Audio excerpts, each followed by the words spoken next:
Honk. What's going on, everybody? Welcome, Argonauts. Welcome to a Tuesday stream. It is July 21st. It is hard to believe that we are now in the third week of July as times move on. In some ways, I was just saying to my guest just before this that sometimes this like time moves at an incredible pace, and at other times, as I saw on my Twitter feed recently, one questions how many years 2020 has been by itself, but that's where we're at the moment. I hope everyone is doing well and looking forward to our stream today, which is going to be kind of a special combination stream, actually.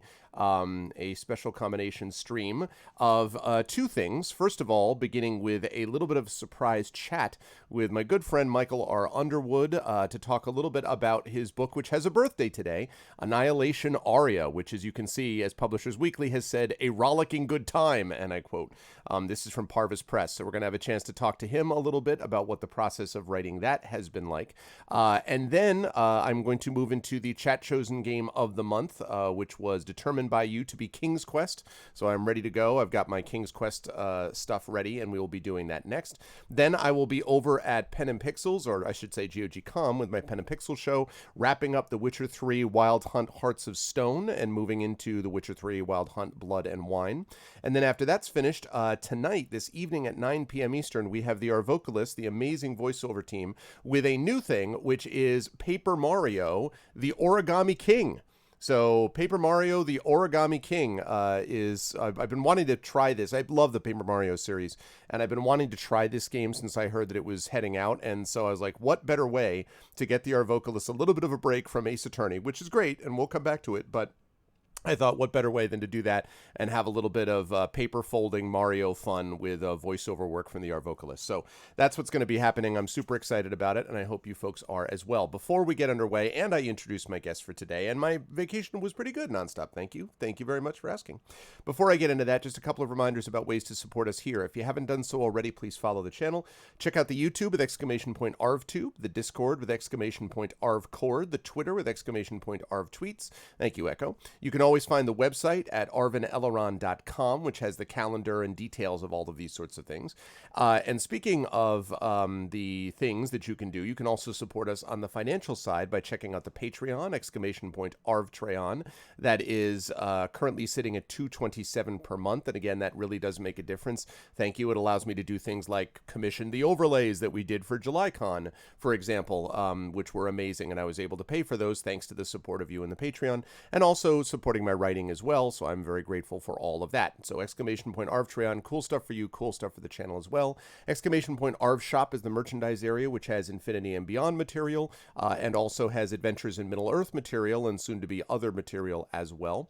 And last but certainly not least, that sub button. We're currently sitting right at around 60 subs. So any support that people can give by jumping on board and subbing and getting those custom emotes and custom sub badges and all that kind of good stuff, hey Lone Wolf, all of that would be very much appreciated as well. So please consider jumping on board and supporting us there. You can also, of course, gain inspirations for the players, and we do have tabletop campaigns still to play this month on this channel, so you'll want to be around for that. And then lastly, we have the publishing stuff, very appropriate since we're talking publishing today.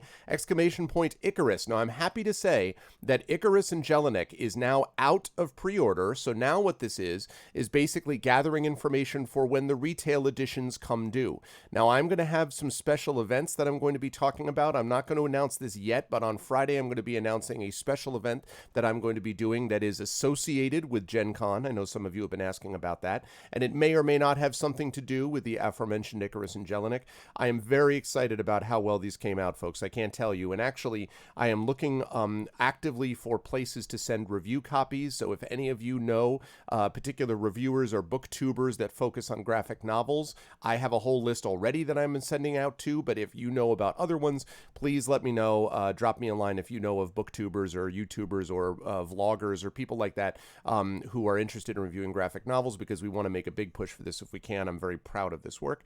Exclamation point library is Tales and Tomes from the Forbidden Library, which is currently on sale. It is Christmas in July, so right now that book is on sale for $7.99. Normally retails for way more than that. So now is the time to jump in and get something. It is a silver seller already over on DM's Guild. So if you're able to jump on board and support us there, sorry, Drive-Thru-RPG, not DM's Guild, I beg your pardon, drivethrurpg.com. So if you jump over there, you can get it at a cheaper price. And you do have those. It is quite the case, Lone Wolf. And then also, it is something that we're trying to kind of push because of, further work that might happen in that area, let's say. And then we have exclamation point Gray Shade KS. Remember that in a couple of weeks, I'll be making an announcement about the release date for the Kickstarter, for when we're going to be launching the Kickstarter for that world, which is either going to be October of this year or February of next. It depends on production of various facilities, somewhat beyond our control, but it's going to be one of those 2 months, and we'll know for sure which one it's going to be as of next month. So that's the deal with that. Hey, what's up, Arudnell? And let me see. I think the only other thing I need to mention very quickly is exclamation point BLM, Black Lives Matter, as I've been talking about. This continues to be the case. So please go there. There is a link there to a resource card, which I am periodically, the card is periodically updated by the folks who run that, and I am periodically updating the BLM command as well to reflect new and different information. But that card right now is really, really useful. And I typically go over there to check it every few days, and I'm like, no, that still seems pretty much current. So that's one of the reasons why I keep linking it. So definitely check that out, because obviously the situation for that has not gone away. Now, today, schedule-wise, I already mentioned what we have there, but we did have a little bit of a change in schedule, in that originally we were going to be playing Star Wars Scum and Villainy this morning, and we ended up having to reschedule that due to schedule conflicts and the like. So we've rescheduled that to next week. Hang in there. That means that we also rescheduled Adventures in Middle-earth to next week as well. Now, many of you will know, if you've been following my Twitter, that we have had a player change there. So one of the things that I'm doing is getting a new player on board, but I'm pretty confident that we'll have someone in place pretty soon. And so next week, starting at probably 1 p.m. Eastern, I think is what it's going to be, after our Star Wars Scum and Villainy, which is a joint Speculate Twitch event, we will then move on to Adventures in Middle-earth, and then we'll go on from there. So definitely be aware of that schedule. This weekend, however, we have, I believe, Esper Genesis that's coming on. So we've got a bunch of stuff still happening, which you can check out by taking a look at our calendar. However, today it is my great pleasure to get rid of these two images so that you can see the person that it's my great pleasure to introduce you to. And this is a longtime friend of mine who knows an enormous amount about the business, as I put on myself. No, I'm not talking about me. I do know something about the business, but the person that I'm bringing on is a good friend and my co-host on Speculate, and has a book to talk about. And so it is my great pleasure to welcome in, there he is, Michael R. Underwood, the master of this thing, which I'm now going to, that's right, which you can see in, look at that, Annihilation Aria covering my face. My face is not nearly so important. But Mike, my friend, again, congratulations on today. Welcome. And yeah, how are you feeling? How does it feel to have birthed a new book into the world? So folks who follow me on Twitter may have noticed that at like 7-something this morning, I just woke up and wrote a tweet. It was like, book. I love the Lego reference. It was just like, book, like spaceship. It was awesome. So yeah, I am fully on book birthday cloud 9 roller coaster of joyful emotions. And I've already been really overwhelmed by the outpouring of support from folks like yourself and other folks on Twitter and beyond. I've had a lot of really good support from Parvis and from my agent, Kim May Kirtland, and from other folks in my various writing communities. And so it's a great day. I'm having a wonderful time. It is a great day. And I'm actually just going to put a link on here, and I'm going to ask Arudnell if you would be so kind. I would love it if you would put together a command. I'm sorry I didn't do this beforehand, but this came together a little late and I didn't think to actually do it, but that's okay. I'm going to put a link to the spot where people can order this. Yes, there you go, Rudnell. Exactly. That's exactly what I was going to say. If you could actually just do a command that just says !Aria and then link that, I think that would be the best way. The reason I want to link to this, assuming Mike's okay with that, is that it gives you multiple places that you can order from. My guess, although I don't know for sure, my guess is that Mike would probably, in an ideal world, it would be great to go to IndieBound because it's nice to not necessarily just support, my apologies, Twitch owners, Amazon. That's my guess, but I assume you would say it doesn't matter where you get it as long as you get it. But having said that, probably you'd rather do IndieBound, knowing your background. Is that Yeah, fair to there's say? also a group called bookshop.org that got started earlier this year, and they're really cool because they have a bunch of different ways that they support independent bookstores, and they usually give a little bit more of a discount than IndieBound is able to give. So I would encourage viewers to consider shopping for books at bookshop.org, especially right now when a lot of bookstores are not able to be open to the public. That makes sense, and I'm actually just looking at the website for this, and some clown here made some reference to how this was like the characters of the Mummy. If the characters of the Mummy had been transported onto the Millennium Falcon, Aria would be the result: a rollicking space opera, both literary and musical, with a diverse cast and strong relationships. Who is this guy? I mean, like, really? I see you've got Ferret Steinmetz on there, and Valerie Valdez, and Shauna McGuire, and then this dude. I mean, I don't know, some Twitch celebrity guy. seriously, like these people you hang out with, Mike, honest to God. But no, but anyway, that's definitely, you should go and pick this up. And in all seriousness, folks, now, full disclosure, Mike and I are good friends and obviously co-hosts on Speculate and blah blah blah blah. So I admit, and I may or may not have seen an advanced copy of this, so I will admit to having a little bit of knowledge of this beforehand, so have some bias associated with it. But it is good work, and one of the things that I really like to promote on this show is good work by good people, hopefully giving us a sense of goodness in the world from readers that are able to get away from what has been obviously an extraordinarily difficult time for everybody. So this is very much like that. And Mike is really good at sort of moving action forward very quickly while still having relationships that you give a damn about. And I was serious about that blurb that, it is a little bit, reminded me quite a bit actually of The Mummy, which is a really fun kind of rollicking sort of thing while still having moments of emotion that you care about. So it's not just shut off your brain completely. Like it's I'll let Mike talk about it, but it's a found family story that's got a lot going for it. So I want to give it my recommendation publicly here, if I haven't already done so, that you should go and pick up this book. So that is good stuff. Oh, yeah. Nice. That's perfect. Book. Yeah. So definitely check that out. Thank you, Rudnell. Good work. Good stuff, folks. This is why I have the best mods in the business. All right, Mike. So tell me a little bit. I want to start by asking what it was. Oh, and I guess we should announce that at the end of this little convo that we're having, you will be doing what for the fine people here? Yeah, so I shot my contact at Parvis, who's kind of been doing most of the point stuff, a quick message when we decided we were going to do this chat instead of Star Wars when the schedule conflict came up, and got their approval to give away a ebook copy of Annihilation Aria in whatever format the winner wants. So that can be ebook or Mobi, or like EPUB or Mobi, which is the Kindle format. We can probably even swing a PDF if that is preferable to somebody who is watching right now, and then I'll get in touch with the winner before the stream is over, and we'll do fulfillment. So free book, folks, is the point. You'll get a giveaway for a free book of this copy. See you, Lone Wolf. So yes, definitely stick around for that. Okay, so let me ask you then, before you start talking about the book generally, I want to ask you first and foremost about what it was like writing this book over a period of time during which we were not in the midst of the apocalypse and then sort of are in the midst of it now. So I'm curious about what the process was like. Did it shift the writing of the book or anything about that? And then I will ask you to tell us what the book's about. But I want to start with the writing of it first. Yeah, so like this book in reality probably begins as I'm sitting in a movie theater watching Guardians of the Galaxy.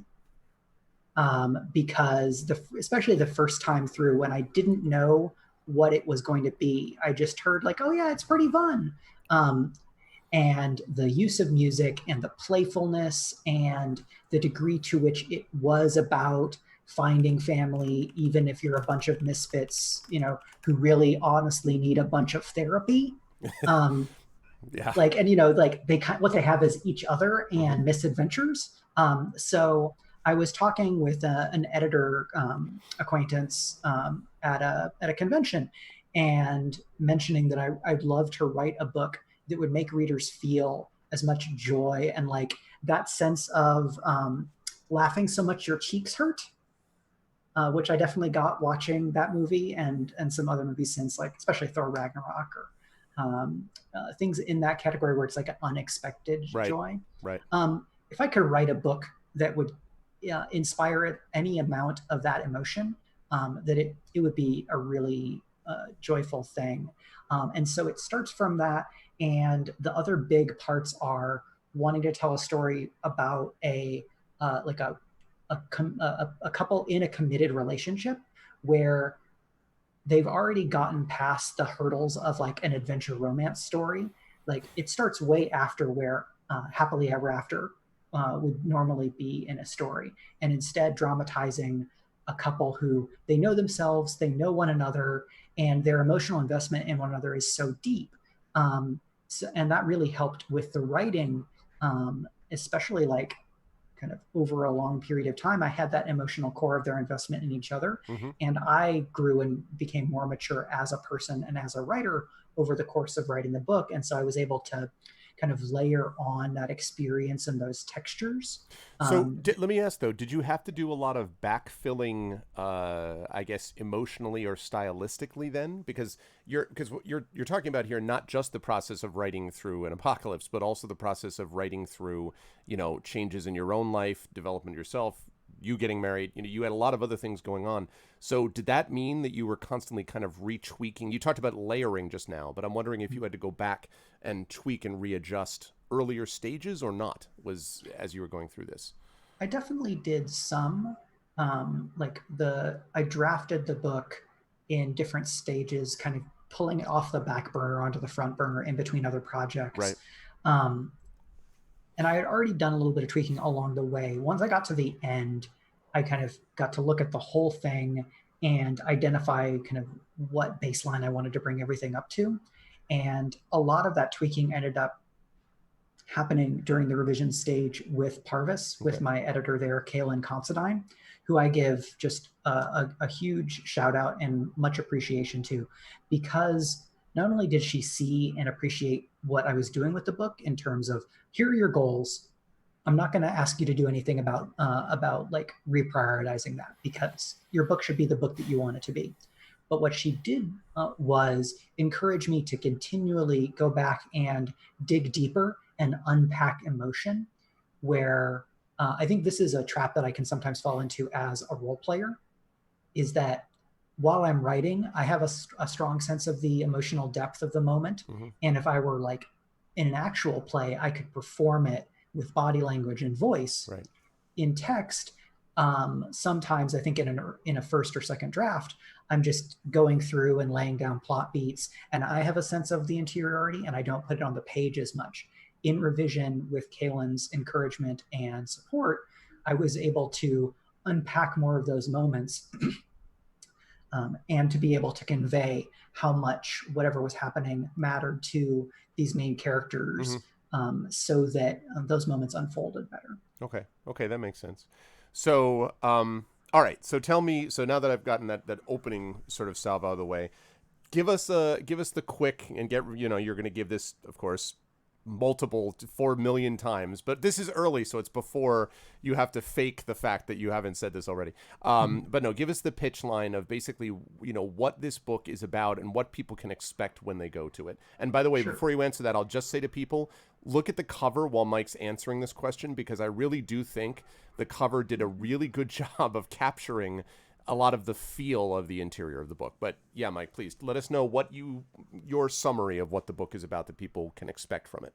Sure. So Annihilation Aria is a found family space opera adventure about a married couple of kind of treasure hunters who explore ruins of ancient empires in order to try to eke out a living on the fringe of a galactic empire ruled by 5 tentacled, anaerobic, alien super soldier tyrants.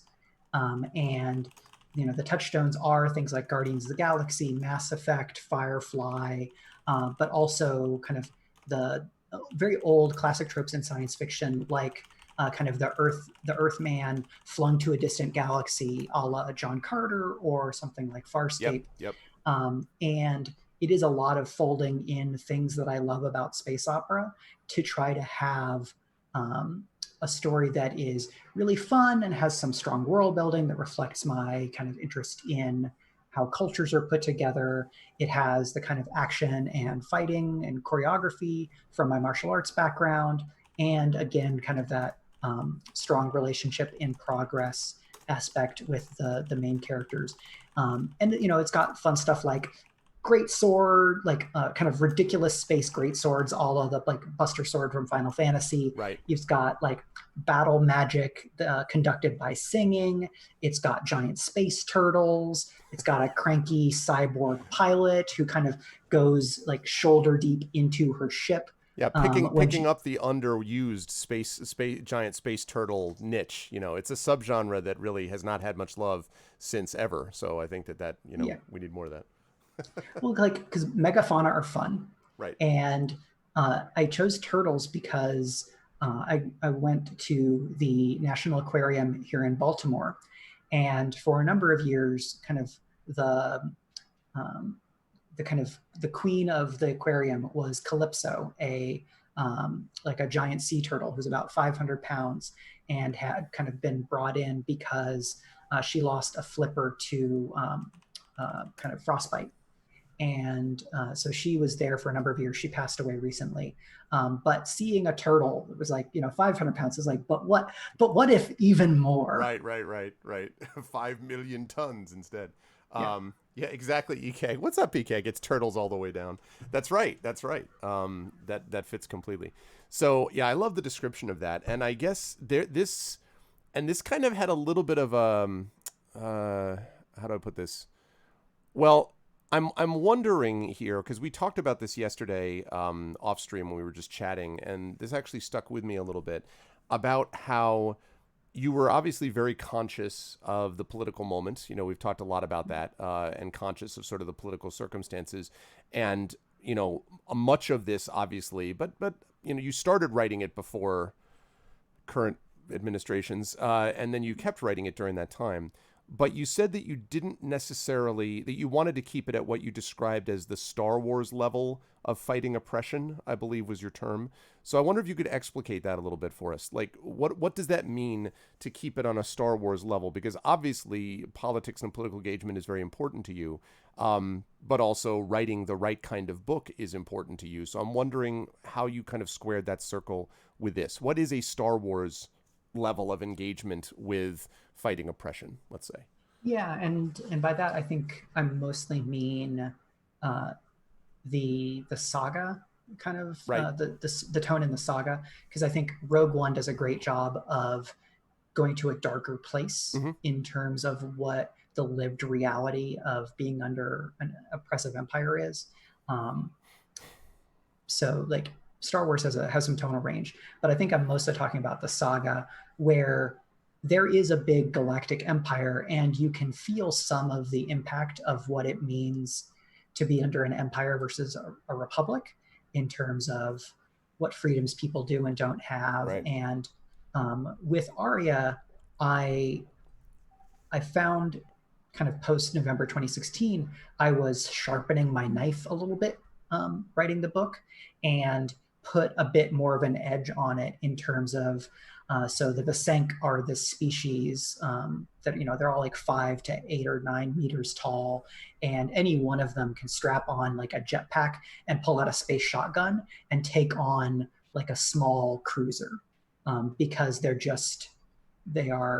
super soldier level powerful, and almost nobody can take them one-on-one. And so I have like, okay, well, what if like 1,000 super soldiers take over the galaxy? Mm-hmm. Um, and because of who they are and like their position, one of the things that they do is like they rewrite the histories, and they say, we are your benevolent god kings, we created the galaxy, you know, this is the real history, this is what you have to do for us, this is what we are owed. When a lot of people in this world, in these worlds, they absolutely know that the Visank did not create the universe. You know, their family histories or their cultural histories or their religions tell them their own cosmogonies, but then also, you know, histories of the empire that came before the Visank. And so one of the things that I highlight kind of throughout the book, but don't dwell on or dig too intensely into, is this notion that an authoritarian state or a fascist state rewrites and tries to bend reality to its will, so that not only do the subjects of that state have to kind of follow the rules, they are pushed into accepting the reality, you know, on a propaganda level. And that's mostly on the surface with the book, but that degree definitely, I tuned into that more as I was thinking, like as I was kind of living through the rise of authoritarianism in the current style that we have in the USA, and seeing authoritarianism rise elsewhere in the world in different ways.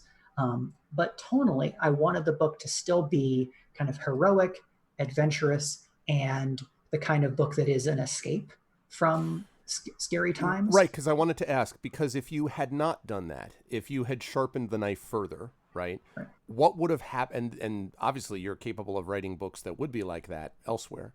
What would have happened? I mean, so it would have been less of a rollicking adventure, but beyond that, because I'm curious always about tone and process. If you had sharpened your knife in that regard and really tried to go hardcore after it, what would it have done, do you think, to the quality of the book? I know it would have changed the kind of book, but it sounds like it also, because of the way you had conceived of it, also would have affected the quality of the book ultimately also. Is that fair to say? I'm just curious how it would have adjusted it if you went after it in this specific way for this specific book.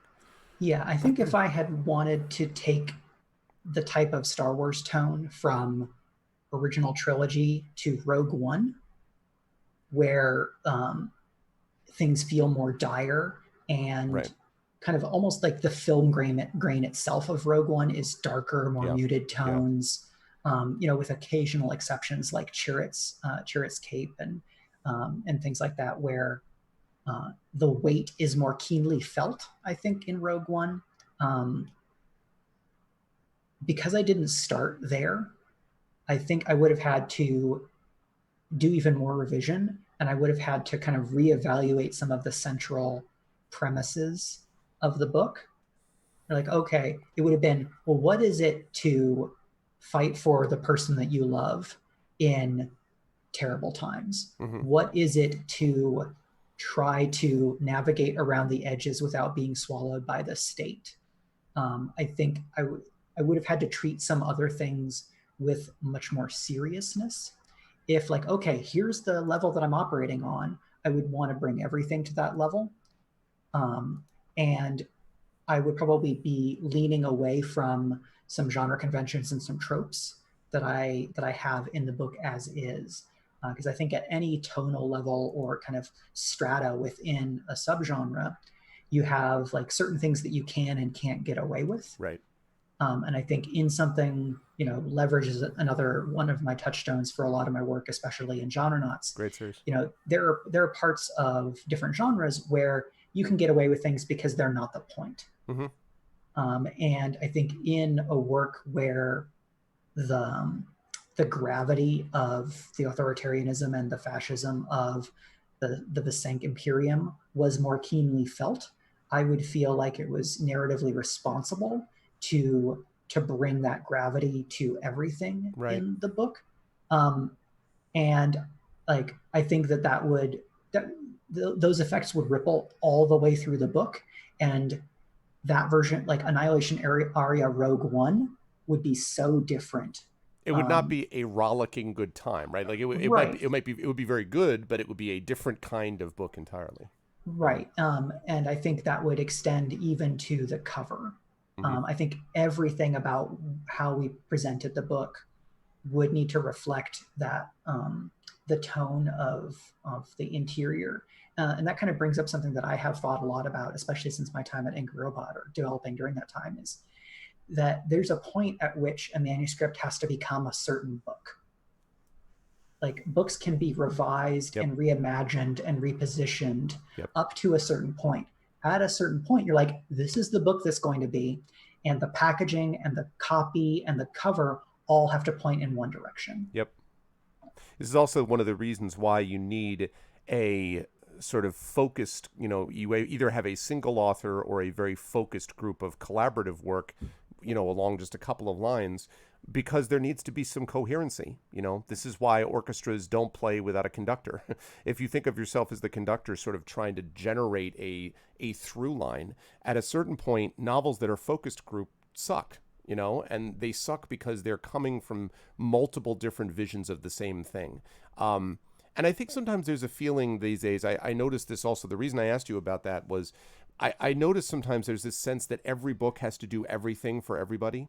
And that's just not true, especially because if we're fortunate, we'll have the opportunity to write and publish multiple books. And also there are, fortunately, many, many different authors to choose from. So you just don't, there's this sense, I think, sometimes that people are like, but I want this author. And then once you've got them, you just put your hooks in and you're like, now write everything for me that I ever wanted, Right. which is not reasonable. And it's not even reasonable from book to book. A person I can think of who is one of the most wildly different writers from book to book is Tim Powers. Every one of his books is wildly different. But the cost for that is that it takes him many years between books. And, he has this wide-ranging thing, and it's not like Brandon Sanderson, where you go to Brandon and you say, I want a certain kind of epic fantasy, and he'll produce that for you on a regular schedule. Every year, every couple of years, a new one of those well-written, solid epic fantasy books are going to come out. But you're not going to find, these book stop death if you were hit by them books. But they're not, he's not going to write you Hide Me Among the Graves, right? And he's not going to write you books that create Pirates of the Caribbean eventually. Like, he's not going to do that.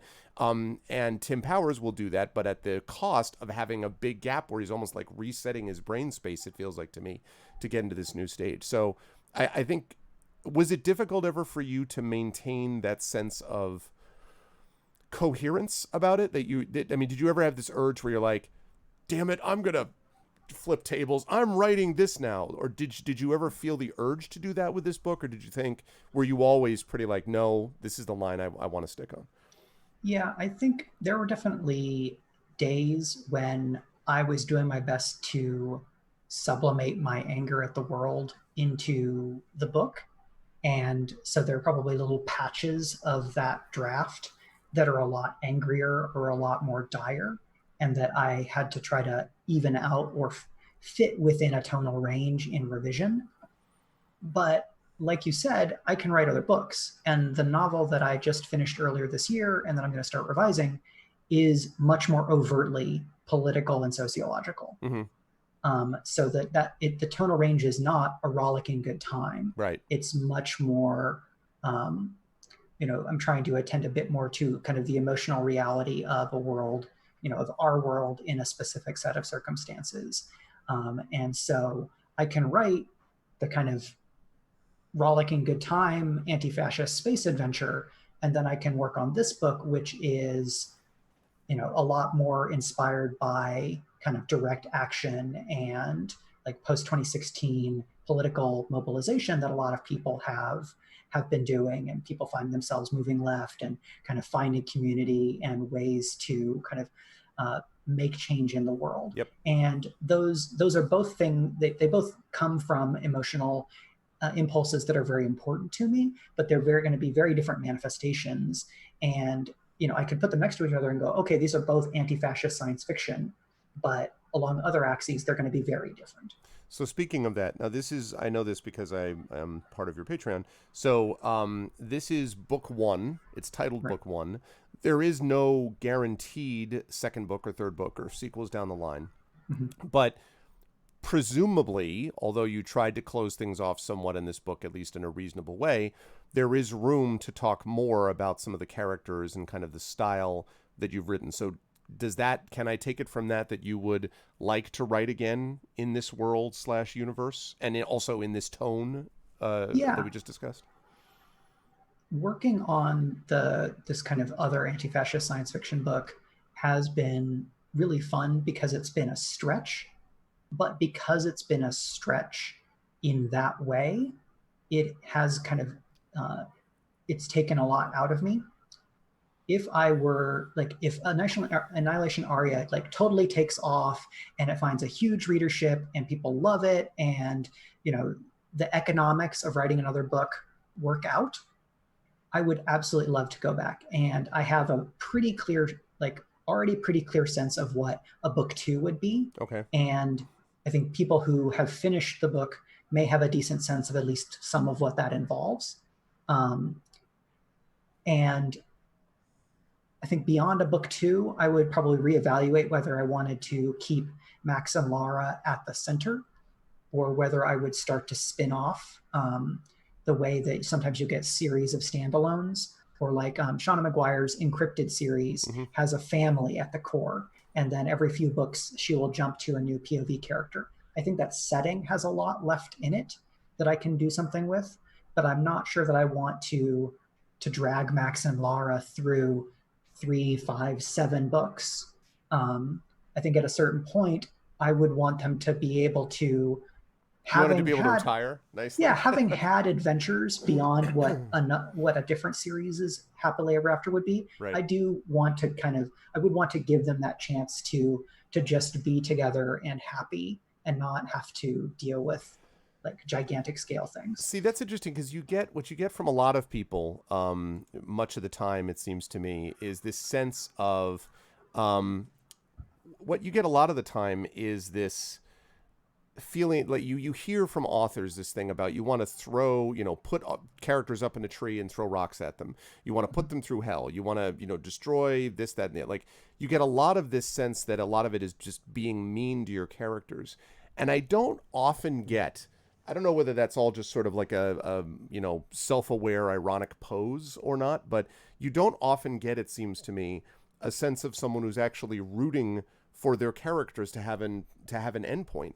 I'm thinking in game terms for folks in the chat here about the end of the Uncharted series, which takes a much darker tone, which is a little bit bizarre for a series in which Drake pretty much kills everything that moves, but that's Naughty Dog for you. I have my own concerns about their methods of storytelling. But anyway, but the first 2 of those are very much, Indiana Jones-ish, very much in this kind of rollicking style.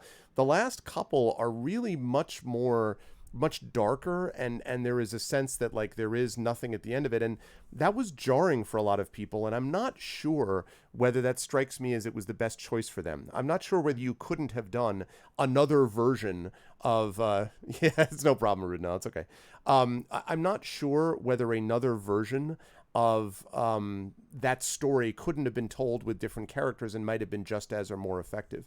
And so that reminds me a little bit of what you're talking about here, that you don't really want to get to the point where, and then eventually things just suck, and you can't, and then people who want to imagine them as happy just kind of have to stop after movie 1 or movie 2 or book 1 or book 2. They have to just watch the whole thing inevitably play out. So it sounds like it's interesting to me that you as an author want your characters to have, in the end, a soft landing is too strong, but you want them to maybe have a happy ending ultimately down the line. Yeah, and something that has troubled me kind of in my kind of professional career as a writer is the degree to which darker, like, or more dire is equated with more serious, and that when stakes rise, it must be things must get more dire along the way, and that I am hard pressed to think of a long running TV show where over time the tone got lighter. Right. Especially for a drama. Like a drama will almost always just get more dire. Right. A dramedy will become a drama. And I think there's a lot of cultural baggage that is wrapped up in terms of what is regarded as good art, what is regarded as important art. And like, I try not to subscribe to that school. Like I was certainly indoctrinated into that school by an inundation of media. So one of the things I've been trying to do as a creator is to figure out what are ways to continue a story or to escalate stakes without just cranking up the dire dar, Right. the dire dial. Right, and creating this kind of doom porn, where everything is just more and more dark and dark and dark. And also, and you and I have talked about this before, I also think that's a misunderstanding fundamentally of what people view as more realistic. This idea that science fiction and fantasy become more realistic the more dark and death destroying, is the case, which I think is actually opposite. And I am increasingly interested in those who see a much more overall optimistic tone, which isn't, there's a lot of problems, but the idea that automatically the more realistic approach is the one where everyone hates each other and everyone dies, I don't, Yeah. I just reject that on face. And it is kind of a literary, almost knee-jerk thing to assume that the darker and sadder it is, the more real and adult, Yeah, and like in our lives right now, we're living through a global pandemic, and like epidemic movies and like zombie movies would lead us to believe that when things get bad, like the way that things were like really bad in April, especially in New York, that everybody would be turning on each other, and it'd be like mass anarchy, but not actual anarchism, which is a real political philosophy, but movie anarchy. Right. And that's just not what we saw. It's not what happened. Yeah. We saw a massive expansion and flowering of mutual aid networks. We saw people making masks at home and sending them out. We saw people putting up posters about staying at home, and with Black Lives Matter, we've seen bail funds, and like I subscribe much more to the Rebecca Solnit style school. Yep. As a kind of introduced and argued in A Paradise Built in Hell, that largely, if not exclusively, people respond to crisis with empathy and compassion. Yep. And if there are bad actors inside that, they are not the majority.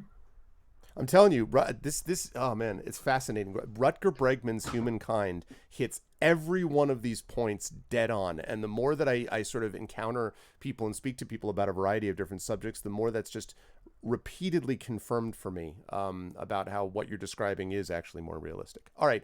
Well, so let's talk about just very briefly, because I know we only have a few more minutes and then I got to, let you go to do other book related things. But you talk quite a bit in here about found family. So I'm wondering if you can give us a quick summary, because there are three major characters in here, although there are many others, obviously. But can you give us a quick sort of sense of here's what you can expect from each of the three characters when they come to it? For those who love the character-driven fantasy, by the way. Right. And for those of you who wonder what I'm talking about, exclamation point Aria would be the case. Exclamation point Aria, right there. So parvispress.com/Aria is where you can find it. Book. Go check it out. But yes, so tell us a little bit about each of the characters. Yeah, so Max Walker is a kind of xenoarchaeologist from Earth who got teleported from Earth to this galaxy when he was on an archaeological dig for a site with Linear C, which is a made-up language that I introduced, that is the language of Atlantis, but Atlantis was somehow connected to the old Atlan Empire, which is the previous empire in this setting. So he gets teleported. He's very much a like glass half full kind of guy. He loves connecting with people. He loves learning about different cultures and figuring out how to meet them where they are. He's very much in the archaeology and anthropology style, where you learn about people to understand them more as people and your shared kind of personhood, because we've got aliens here. So he's the sunshine one. And then Lara Kavane is like the gloomy, stormy one. So she's much more like warrior woman, stoic. Her sense of humor is very dry. And so the kind of the gloomy one is soft for the sunshine one. Right. is their relationship. And she is the last of her line of royal bodyguards of the Janae people, which were an alien species that were the last civilization to challenge the Vasank several hundred years ago. And then their world itself was cracked like an egg. and so everybody had to flee, and so she's part of this diaspora. And so that's the two of the leads. The third in that kind of family is Wheel, who is a member of the Atlan, which are kind of a cybernetic inclined species. So they adapted when they were deposed in the Old Empire by cementing a control on the ability to engage with warp space to be able to do like fast travel. Mm-hmm. And she is like very cynical, very world weary, and she will like rag on Max and Lara all the time. She calls them the lovebirds, and she complains about how they drag her out on this, you know, ridiculous stuff, and she doesn't want to do things. But all of that is a shell and armor to cover the fact that she cares very deeply about them, and that she has put herself out in the world and gotten burned before. And so she tries to kind of keep her heart safe by being that prickly hedgehog type of person. And then the family is actually also rounded out by a tiny alien pet who is Crooge, yes, the Mulja, yes. Which is like a kind of... Sorry, how could I leave out? If like old school DC fans or like deep DC fans will recognize the character Starro. So like Crooge is sort of like a Starro in terms of like tentacle hands, but then like feathers, and it's just like a silly, loving pet, inspired in small part by like having dogs growing up, and my current dog Oreo, but then also the cats owned and kind of kept by friends, and by like the cat that my spouse Meg and her former roommate had. And the fact that like cats will like try to push themselves up your noses, and like very funny things. So it is kind of the family that's like a blended family of like, here's this couple and their weird grumpy sibling, and then the house pet, where one of them will yell at the other one to take care of the pet, like take care of Crooge when like there's poop everywhere and things like that. So that's how they are a family. Yeah, and yes, how could I possibly have left out the pet? That's terrible of me. But yes, and I think one of the fascinating things about this is that it is really a found family dynamics book set against the backdrop of space exploration and archaeological mystery, and obviously fighting against depression, in the background also. So it is kind of those things, and that sort of close-up family dynamic set against the more slowly shifting backdrop of those other things, I think is striking, and is one of the things that makes a difference there too. And yeah, Rudnell, the example, Peter Diamandis, Abundance, these works that have some other sense of hope, of optimism and of excitement in the process of getting to that hope and optimism is a big thing. I'm not, people know on this channel, I'm not wild about Grimdark, mostly because I think Grimdark has a tendency to answer everything with one, to the hammer, everything seems like a nail, and to Grimdark, everything is more grim and more dark. And I don't accept that. And I like seeing tonal variety and range as we get for something like this too. I recommend it for sure. I would recommend it to Rudnell. So, all right. Before we let you go, I'll ask one last question, then we'll do this giveaway. So be ready, folks. We're going to be doing a giveaway of a copy of this Annihilation Aria. This book is released and is out. Now, the question that I have to ask, given the channel that we're on, if this were to be transitioned into a game of some kind, right? If you were to make it into, and we'll say video game for now, although you could, I imagine, make it into tabletop using Fate or whatever. Like, you could do that too. But let's just say if you were doing this in a video game, would you imagine this as a Tomb Raider in space style game? Would you think of this more as a, isometric RPG a la 7 Days Long Gone, although not nearly as depressing, or, something along those lines? What kind of game in a perfect world would you want Annihilation Aria to be converted into? I think the style, like the style genre form that probably makes the most sense would be a Mass Effect 3 or Mass Effect Andromeda style of design and play. Okay. So the kind of kinetic, lots of movement action, but strong emphasis on character relationships, on exploration, and being able to like, okay, we're gonna have a fight scene, and then there's going to be a puzzle with some world building and some text about here's a cool setting, Okay. and then now there's going to be some platforming, and then you'd have good voice performance where like Max and Lara are picking through a tomb and Wheel is wisecracking at them, from off camera. I think Okay. that's Who's the probably. actor? Let's hit it on the head. Who's the actor for Max, Uh, Laura, and Wheel? And you can say voice actor if you like, or just actor that what. um, I think Gina Carano would make a hell of a Lara. There you go. She did such I a was going great to be job in frustrated with you if you Mandalorian. didn't come up with that. Okay. Yeah, I think there's a number of people who could do it, I but know, but like that'd be pretty cool. For Max, I would probably cast like Aldous Hodge, oh, if I could, or maybe um, I think there's a bunch of actors that could do a good job, and it would just be like which version of which part of his personality would they mm-hmm, want to mm-hmm. highlight. I think Daniel Kaluuya could also do a really good job Yeah. on Max. I think for Wheel, I'd probably cast like a comedian, Mm-hmm. like an older comedian, um, and But it let's have to be see. with like an edge, right? Like it. Yeah, absolutely. There's so many people. I don't know that I have one on deck, because I imagine Wheel as kind of being the equivalent of her 50s or 60s. So I Mm-hmm. can't go to some of the much older comedians because I don't know that would be as appropriate. Um, I will have to scratch my chin and think about Think that a little bit about more. yeah about yeah, comedians, comic actresses that would kind of fit into this description. Interesting. Well, I was like, and that's true, nonstop. If the fleet from Battlestar Galactica didn't need to run away from the Cylons all day, they could have explored a lot of places. That's true. Yep.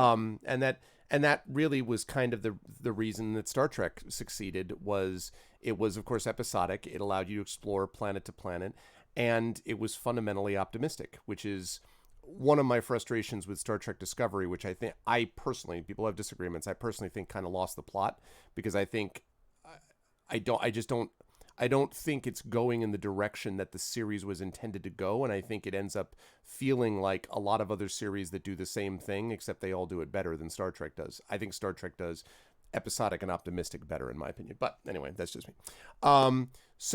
That means that this is again, this is an excellent book. Yeah, I thought about Sarah Silverman, but I don't. The thing about Sarah Silverman is that I don't know that she has enough of the, because I feel like Sarah Silverman always looks, I don't mean this in a negative way, kind of bored as she's commenting about stuff, which is not in any way a negative. I mean, like that's part of the sort of, so she's got the world weary down for sure. But there's a kind of dynamism in this character that I don't know, maybe. Sarah Silverman on steroids. I don't know, something like that. Sarah Silverman mixed with Sarah Cooper, right? But older, and then I don't know. Something to think about. And yes, you're right. She did great a dramatic role. No, I mean I like Sarah Silverman, but okay. So anyway, this is a book that is well worth your time, and I blurbed it and was happy to do so, and I think that you will like this rollicking space opera, which Publishers Weekly describes as rollicking, a rollicking good time. So we're getting into gene splicing. Hey, listen, science fiction, man, it can happen. So yes, so you should check it out by typing in that, as Echo just did, book. Check out Mike Underwood's Annihilation Aria at parvispress.com/aria, where you can find it on IndieBound, you can find it on Amazon, you can find it on Barnes & Noble. You can also, I think Mike said, find it on bookshop.org, I believe. So you can find it there as well. You can find it in ebook and print editions. And are you at liberty to talk about other formats that it will be coming out Yeah, from? audio is scheduled for Okay. July I didn't know 31st if we could mention it. from Dreamscape Media. The physical like MP3 CD and audio CD may be a little bit later just because shipping right now Right. is very hard. But it's listed for digital audio on the 31st.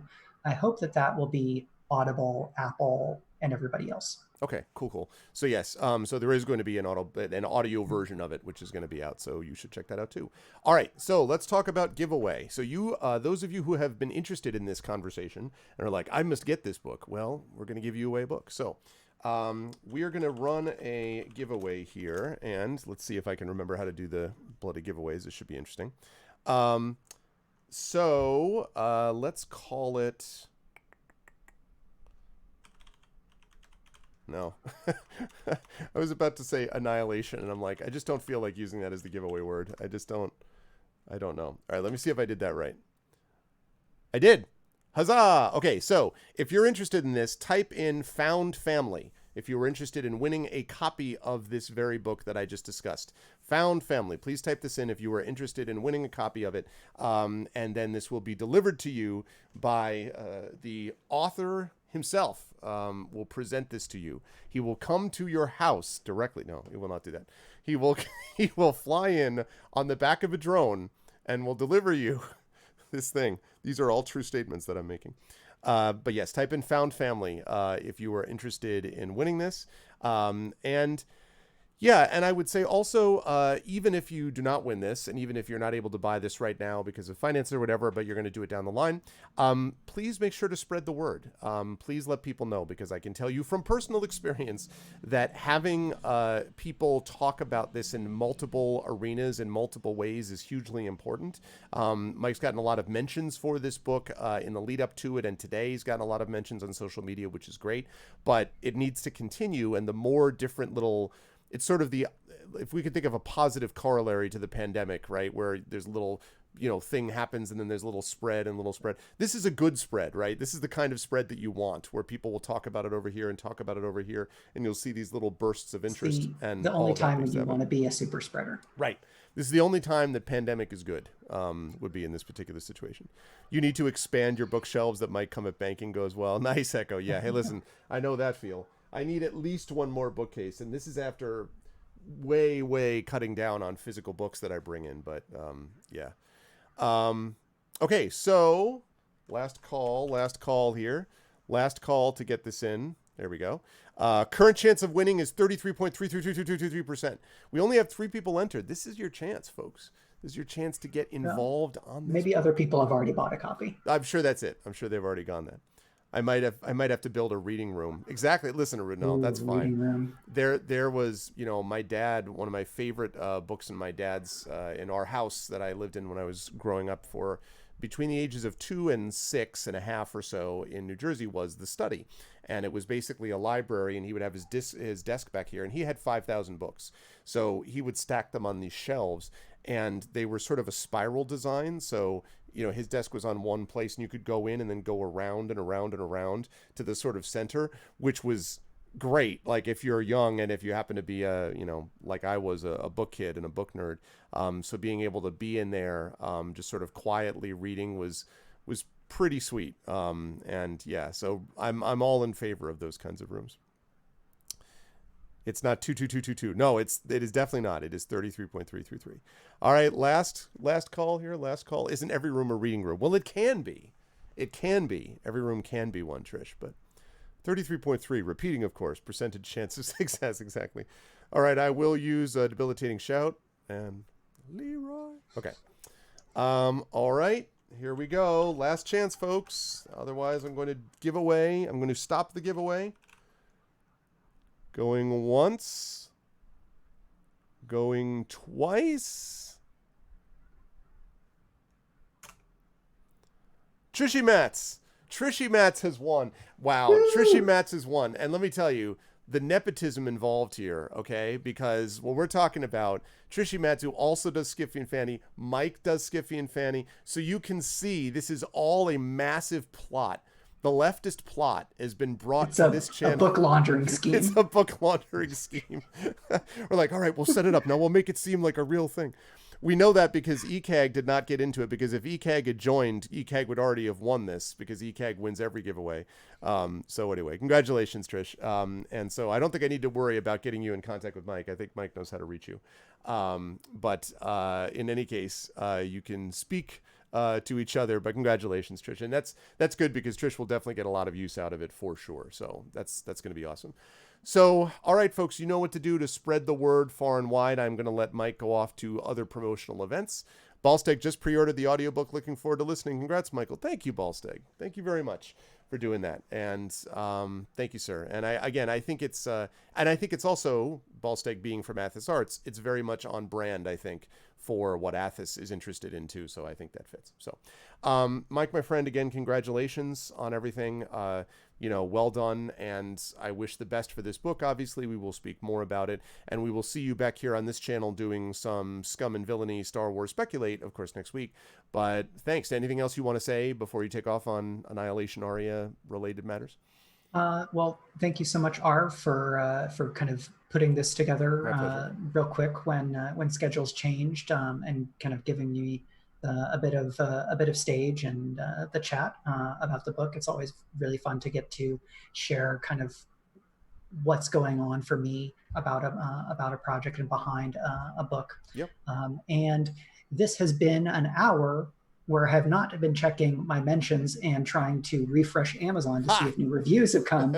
So I also thank you for that. And thank you to everybody who is watching and anybody who checks out the VOD for spending some time with us and lending your eyes and or ears to this.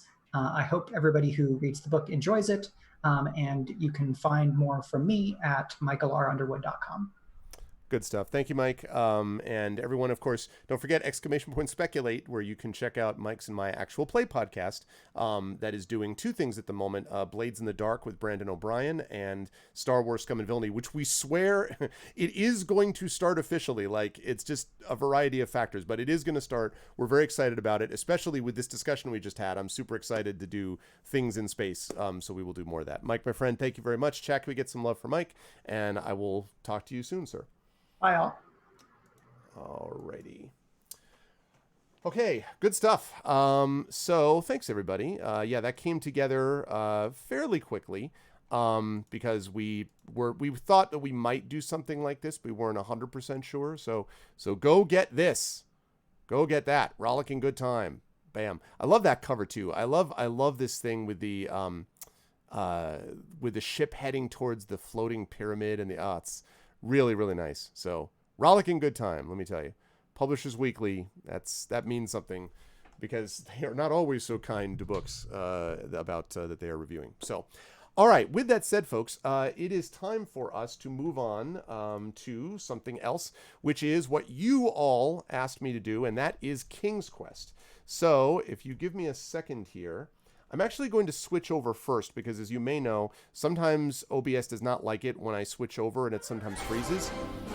Oh, thank you, Turbo Tango. Speak of the devil. Thank you, Turbo Tango. Thanks for the Twitch Prime resub. This is also part of the massive conspiracy. See, I feature him and then he resubs and there's no conspiracy. It's just a good book. So anyway, I'm going to start that up and then switch over. And if we're lucky, it will not end up freezing. And if we're not lucky, it will freeze and I'll just start again with the new one. So King's Quest. And yes, and you will see this is well, you'll see. I'm interested to do this. It is the Quest of Kings. Hi, Pyron Jade. Hello, everyone. I hope everyone's okay. We'll talk about this in a minute. So first of all, let me fire this up. And let me get this started.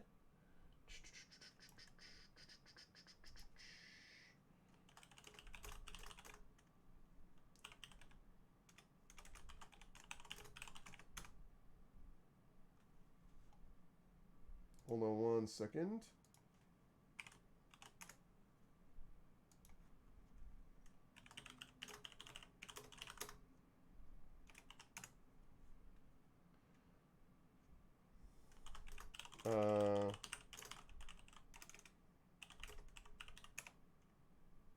Okay. Cool. Awesome. All right. It is the Quest of Kings. Yes. So. Okay. That's fine. Okay. Here we go. So let's get this thing fired up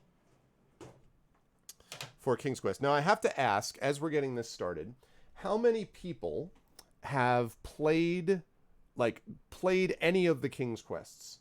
And also, how many of you have finished them? I know a lot of people that played them. How many of you have actually finished them? You have not. Okay.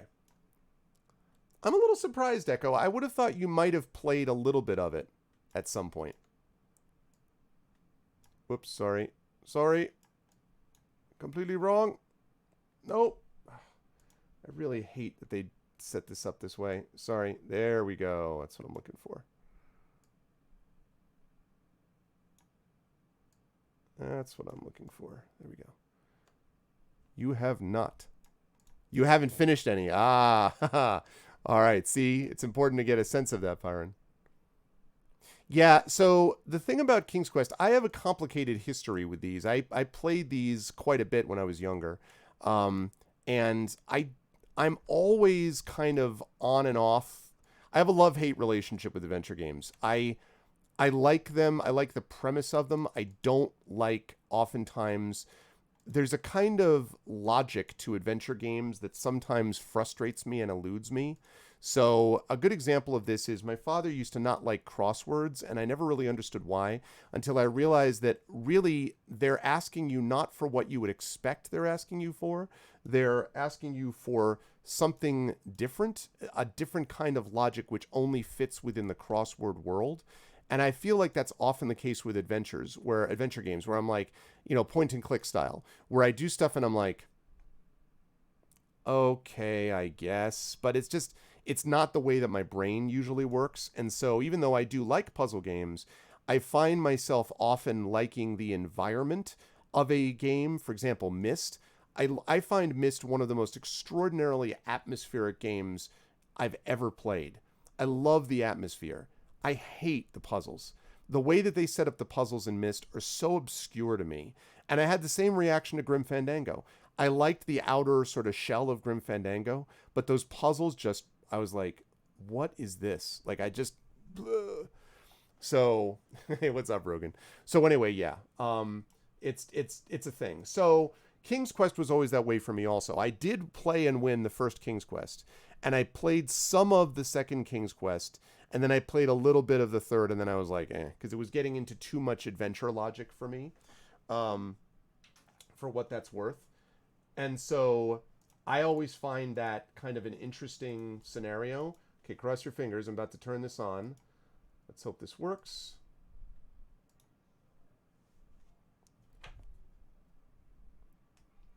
Yeah,